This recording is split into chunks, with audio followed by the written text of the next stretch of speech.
ہم سے ماضی میں غلطیاں ہوئیں، ہم سے غلطیاں ہوئیں، ہم نے دوسروں کی جنگیں لڑیں، ہم نے ڈالروں کی خاطر سہولت کاری کی، ہم نے جن ٹی ٹی پی والوں کو پرامن سمجھ کر واپس لا کر بسایا وہ انہوں نے دوبارہ ہتھیار اٹھا لیے، ہم نے نرم رویہ اختیار کیا، ہم مؤثر اقدامات نہ کر سکے، نیشنل ایکشن پلان پر عمل نہ کر سکے، 46 نکات نیشنل ایکشن پلان کے آج بھی ہمارا منہ تک رہے ہیں۔ ہم کس چکر میں پڑے ہوئے تھے؟ ہماری حکومتیں خوشحال مضبوط مستحکم پاکستان اور خوشحال مضبوط مستحکم افغانستان تو پھر خوشحال مضبوط مستحکم پاکستان، ٹھیک ہے، نہیں بھائی نہیں، دنیا میں کہیں ایسے نہیں ہوتا۔ سب سے پہلے خوشحال پاکستان، مستحکم پاکستان، مضبوط پاکستان، پھر ایک صرف مریم 30 سیکنڈ دے دیجئے گا بس، پھر اس کے بعد سب سے پہلے پاکستان پھر کچھ اور۔ بھٹی صاحب آپ کی نظر میں کیسے ممکن ہے سدباب ان کارروائیوں کا؟ وزیر دفاع نے بات کی، انہوں نے کہا سب سے زیادہ دہشت گردی خیبر پختونخوا میں ہو رہی ہے اور وہ صوبہ سب سے زیادہ متاثر ہو رہا ہے، ہماری حکمت عملی کیا ہونی چاہیے اب؟ دیکھیے سب سے پہلے تو جو ایک اور سانحہ ہوا، دہشت گردی کا واقعہ ہوا، کرنل کاشف، کیپٹن احمد بدر، حوالدار صابر، نائک خورشید، سپاہی ناصر، راجہ اور سجاد، آپ سارے عظیم ہو، آپ کے والدین، آپ کی فیملیاں، آپ کا خاندان عظیم ہے، آپ ہمارے لیے آپ نے جان دی، اللہ تعالیٰ آپ کو اور آپ کے خاندان کو صبر اور ہمت دے، اور اللہ شہید تو ہوتے ہی خیر جنتی ہیں، شہیدوں کا تو بڑا مقام ہے، بہرحال جو پیچھے رہ گئے اللہ ان کی ہمت اور حوصلہ دے، اور میری تمام دلی ہمدردیاں ان کے ساتھ ہیں۔ اور 80,000 سے زائد شہادتیں دے چکے ہیں ہم، اور خربوں کا نقصان کروا چکے ہیں، آدھی قوم ذہنی مریض بن گئی ہے۔ فوج، پولیس، رینجر، سویلین ادارے، عام شہری، سب کو سلام جنہوں نے شہادتیں دی ہیں اور جنہوں نے اس وطن کی مٹی کے لیے خون بہا ہے اور ہمارے لیے قربانی دی، اور اس وقت بھی جب ہم بات کر رہے ہیں تو کہیں نہ کہیں کوئی کرنل کاشف، کوئی کیپٹن احمد بدر، کوئی حوالدار صابر، کوئی نائک خورشید، یہ اس وقت بھی جان ہتھیلی پر لے کر کھڑے ہوں گے، اور ہماری یہ جو لا یعنی بے معنی اور بے مقصد قسم کی لڑائیوں میں ہماری پوری قوم گم ہے، ان سے بالا تر ہو کر وہ سرحدوں کی حفاظت کر رہے ہوں گے۔ کچھ چیزیں ہیں جو اب ہمیں مان جانی چاہیے، کچھ چیزیں ہیں جن پر اب ہمیں عمل کرنا چاہیے۔ دہشت گردی کی یہ نئی لہر ہے، 800 واقعات ہو چکے ہیں پچھلے 2-2.5 سالوں میں، 200% اضافہ ہوا ہے ان میں۔ 2013 میں جب دہشت گردی کے واقعات 4000 واقعات تھے، یہ بدترین سال تھا۔ 2020 میں 319 پر ہم آ گئے، 2023 میں یہ 450 واقعات ہوئے، اور پھر ہم آگے اس طرح زیادہ سے زیادہ ہوتے آئے۔ 2001 سے لے کر 2011 تک 35,000 شہادتیں ہم نے دی۔ اب ہوا کیا جی؟ ہوا یہ کہ افغانستان میں طالبان آئے، ہم نے ڈھنڈورے پیٹے، ہم نے ڈھول بجائے کہ خوش فہمی تھی کہ اب ہماری حکومت آ گئی ہے، کام الٹا ہو گیا، اور ہم جو سمجھتے رہے کہ طالبان اور ٹی ٹی پی دو علیحدہ لوگ ہیں، یہ ایک سکے کے دو رخ ثابت ہوئے۔ طالبان کے ساتھ داعش بھی شامل ہو گئی۔ ہمیں مان لینا چاہیے کہ افغانستان کی سرحد ہمارے خلاف استعمال ہوتی ہے، ہمیں مان لینا چاہیے کہ ایران کی زمین بھی ہمارے خلاف استعمال ہوتی ہے۔ دہشت گرد افغانستان سے بھی آتے ہیں، دہشت گرد ایران سے بھی آتے ہیں۔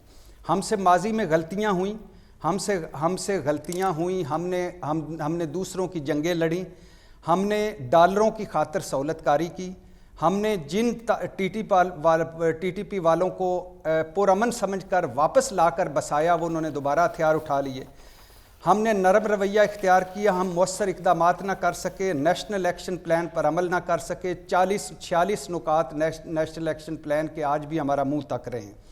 ہم کس چکر میں پڑے ہوئے تھے؟ ہماری حکومتیں خوشحال مضبوط مستحکم پاکستان اور خوشحال مضبوط مستحکم افغانستان تو پھر خوشحال مضبوط مستحکم پاکستان، ٹھیک ہے، نہیں بھائی نہیں، دنیا میں کہیں ایسے نہیں ہوتا۔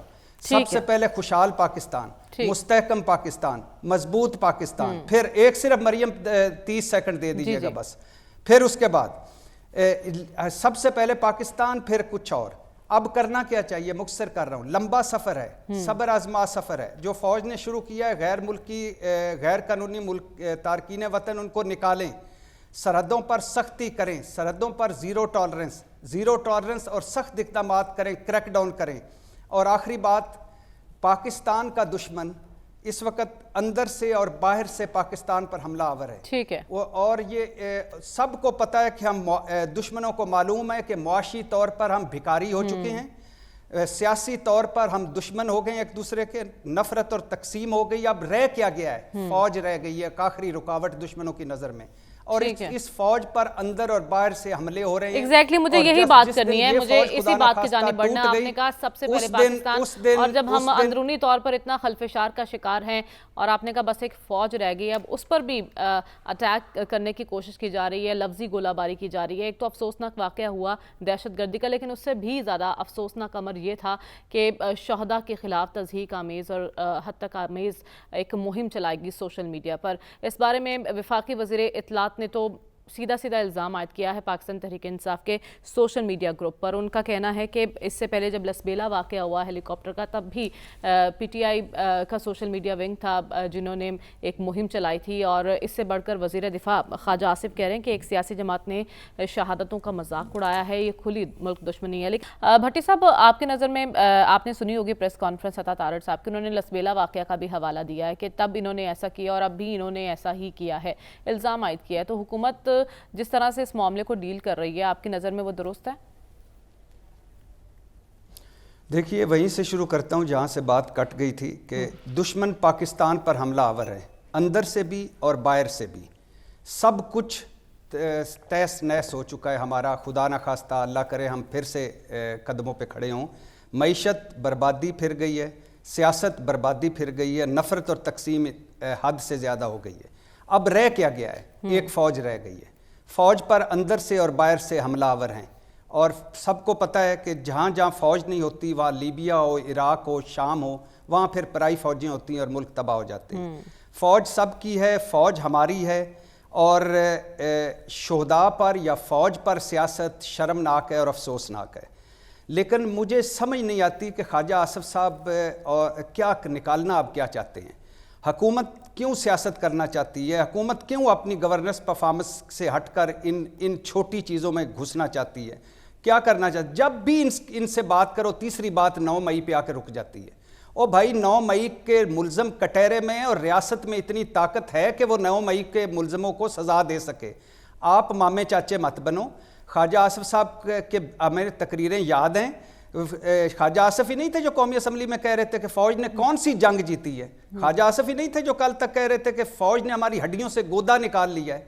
क्या करना चाहते हो आप यार? अपनी ज़रा सी पाव भर गोश्त के लिए बकरे ज़बह कर देते हो। ठीक है, ये फ़ौज है, इसके लिए पूरी कौम फ़ौज के पीछे है। हम अब जान दे सकते हैं, लेकिन बस कर दो ये गैर जिम्मेदाराना बयान और ये इन चक्रों में निकलो। अपनी गवर्नेंस परफॉर्मेंस पे फोकस करो, और अगर कोई भला कर सकते हो इस मुल्क का, तो इस मुल्क के मईशत पर, मुआशी सूरत हाल पर, महंगाई पर, बेरोज़गारी पर और गुर्बत पर सियासत करो और इसको ख़त्म करो। ये फ़ौज मजबूत है, अल्लाह के फजल से हमेशा रहेगी। हम इसके साथ हैं। आपको इसका ठेकेदार बनने की कोई ज़रूरत नहीं, और ना किसी को। बस कर दो अब गद्दारों की फैक्ट्रियाँ खोलना, बस कर दो काफरों की फैक्ट्रियां बनाना। बहुत हम गद्दार हो गए। ठीक है, आपके नफरतें फैलाना बंद कर दें, आप अपनी अपनी सियासत करें, लेकिन रियासत साझी और यकीनन ये पाक फौज ही है। आज अगर हम अपने घरों में सुकून की नींद सो रहे हैं, हमारे बच्चे अपने घरों में और पुरअमन तरीके से स्कूल जा रहे हैं और मामूलात ज़िंदगी चला रहे हैं, तो वो सिर्फ पाक फौज की बदौलत ही है। भट्टी साहब, आपकी नज़र पे अवाम पे इतना बोझ क्यों डाला जा रहा है? कि अवाम में सकत है इतना बोझ बर्दाश्त करने की? हद हो गई है। अभी तो हमारे बिलावल आ गए इक़्तिदार में, शहबाज शरीफ आ गए, अभी तो हमें मुफ्त बिजली, मुफ्त गैस मिलने जा रही है। अभी तो तनख्वाहें डबल होने जा रही हैं। अभी तो नौकरियों के वो अंबार आने लग रहे हैं। थोड़ा सा इंतज़ार कर लें, इन्होंने हमें बहुत रिलीफ देना है। देखिए, 50,000 तनख्वाह वाला बिजली गैस के बिल दे रहा है, पेट्रोल ख़रीद रहा है। लाखों तनख्वाह वाले की बिजली भी मुफ्त, गैस भी मुफ्त, पेट्रोल भी मुफ्त।